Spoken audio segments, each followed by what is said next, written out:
لو انتي ما بتعمليش الرز باللبن بالطريقة دي يبقى يؤسفني اقولك ان انتي ولا عملتيه ولا اكلتيه قبل كده.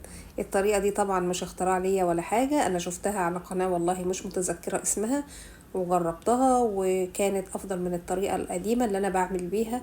طريقة سهلة وبسيطة جدا، ولكن انتي لازم تتبعي معايا نفس الخطوات اللي انا هعملها علشان يطلع معاكي بنفس النتيجة.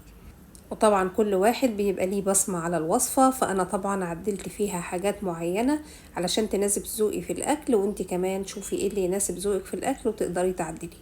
اللي أول مرة يشوفني أنا سمية من مطبخ مصر، يشرفني جدا انك تشتركي معايا في القناة وانك تكوني من جمهوري، وكمان يشرفني انك تعملي لي كومنت حلو كده وتفعلي زر الجرس على الكل علشان يوصلك اشعار بكل فيديو جديد بينزل على القناة.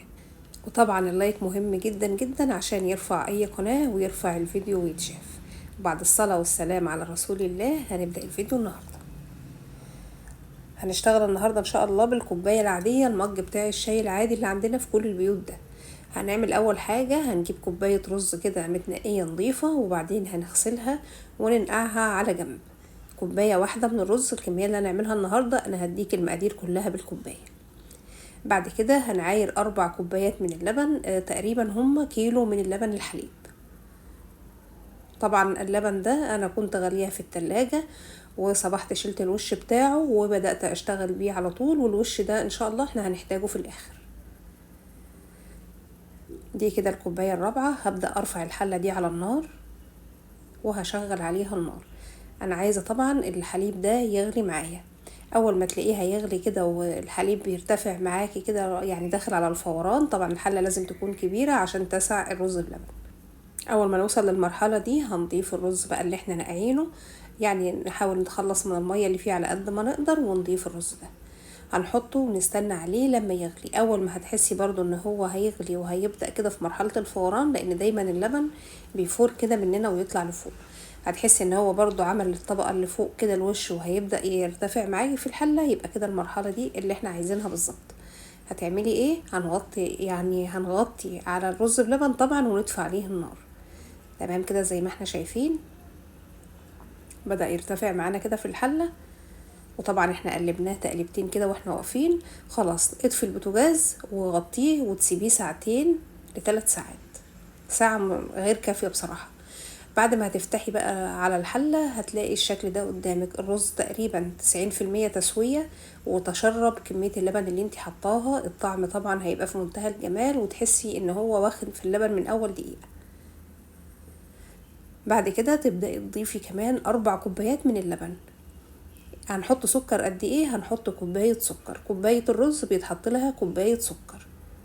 طبعا ده يعني طعم معتدل للسكر، اللي بيحب السكر زايد شوية ممكن يزود لغاية من ربع نص كوباية على حسب ذوقكم انتوا في الاكل. بعد كده هحط 3 معالق جوز هند، وده اختياري، لو مش بتحبيه في الاكل تقدري تستغني عنه. حابة تحطي فانيليا او تحطي مية ورد، ده برضو تبع ذوقك في الاكل. هتضيفي في المرحلة دي طبعا هو طالما غلي معانا في الاول، يعني اتنقع الاول في اللبن المغلي ويدوب غلي معانا هنا كده 5 دقايق بالظبط، هيبقى خلاص يعتبر ان هو استوى. ونحاول نركز كده في الخطوات عشان تشوفي هنعمل ايه. بعد ما هيغلي معانا ال5 دقايق هنبدأ بالكبشة كده او بالمغرفة. هننقل 4 أو 5 في الدورق بتاع الهاند بلندر او في دورق الخلاط زي ما تحبي تضربيه. يعني هناخد الرز كده وناخد عليه برضو شوية لبن عشان يسهل معانا الضرب، سواء بالهاند بلندر او بالخلاط. هناخد كمية من 4 ل5 كبشات كده من الكمية اللي عندي.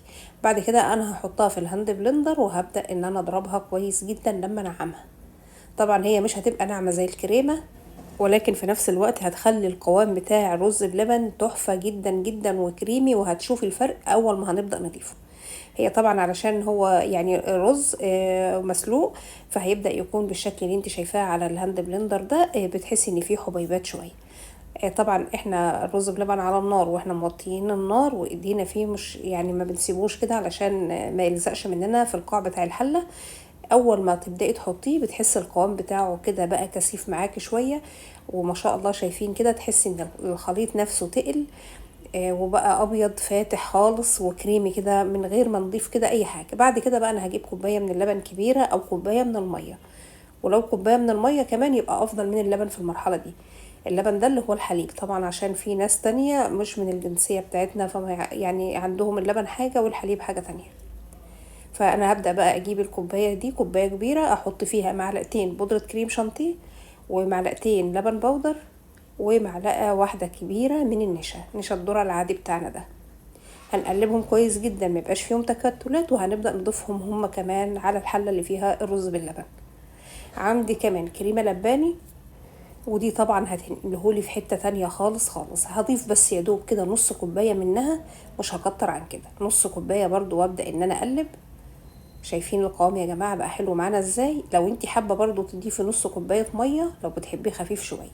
وش اللبن بقى اللي احنا شلناه الصبح نقدر نحط منه دلوقتي معلقه كبيره، معلقتين، زي ما بتحبي على حسب ما انتي عايزه الدسامه بتاعته تكون ازاي. طبعا هو الرز باللبن صحيح بيحب ان انتي تزودي له القشطه وتحطي له كريمه وكريم شانتيه والحاجات دي، ده بيفرق معاكي جدا جدا في الطعم. شايفين ما شاء الله الحله تبارك الله اتملت معانا من هي كوبايه رز واحده فقط، واحنا حطينا 2 كيلو لبن وحطينا كوبايه ونص ميه. تمام كده الحله بسم الله ما شاء الله اتملت معانا بالشكل اللي انتوا شايفينه ده. خلاص كده ياخد 5 دقايق بعد الاضافات دي، وهنبدا ان احنا نرفعه من على النار ونبدا ان احنا نصبه في الاطباق. طبعا الاطباق قبل ما نتكلم فيها كده لازم تكون بغطا، علشان طبعا انت عامله كميه كبيره وهتفضل عندك في التلاجة، عشان لا يلقط روايح ولا كمان وشه شقق منك وينشف. لازم يكون الاطباق او العلب دي ليها غطا محكم. زي ما احنا شايفين كده انا عملت تقريبا من الطبق الكبير ده 5، ومن الطبق الصغير 5 أو 6. بس طبعا انا لو عاملة كله من الطبق الصغير ده يعمل لي 15 طبق. هنبدأ بقى نشوف احنا هنحط ايه على وشه. لو انتي حابة تاكليه سادة حلو قوي قوي قوي زي ما تقولي قولي بقى. طبعا انا هسيبه بس لما يبرد. عندي قطع كده من المانجا، هبدأ ان انا اقطعها واحط عليها جيل التلميع. ما عندكيش جيل التلميع هتحط شوية شربات كده وتحطيهم على الوش عليها علشان لون المانجا يفضل زي ما هو. وعندي شوية مكسرات بقى، جوز هند على زبيب على بندق على يعني على فول سوداني على شوية فستق. اي نوع مكسرات عندك في البيت هينفع ويبقى زي الفل. عندي بعد كده كريمة اللوتس او زبدة اللوتس او زي ما بتقولوا زي ما بتسموها. دي بتتحل يا جماعة في مية دافية، يعني نحط معلقتين كده ونحط عليهم معلقتين 3 مية دافية وتقلبيهم لغاية ما توصلي للقوام اللي انت عايزاه.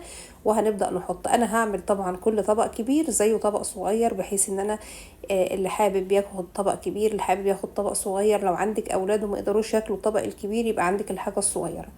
عندي برضو نوتيلا. النوتيلا بقى يعني بتفكيها بشوية زيت، انما كريمة اللوتس وكمان مربى الحليب بيتحلوا بمية سخنة، ودي مهمة جدا يعني بتفرق معاكي شوية. هتبدأي بقى تعملي، يعني انا عملت بالمانجا وبعد كده عملت بمربى الحليب وعملت بالنوتيلا وعملت كمان بزبدة باللوتس. واللوتس انا هحط عليه كده شوية من بسكوت اللوتس علشان يبقى مميز. اما مربى الحليب فانا هحط عليها كده معلقة من الكريم شانتيه واعملها خطوط كده رايح جاي وبس. وكمان النوتيلا حطيت معاها شوية من المكسرات.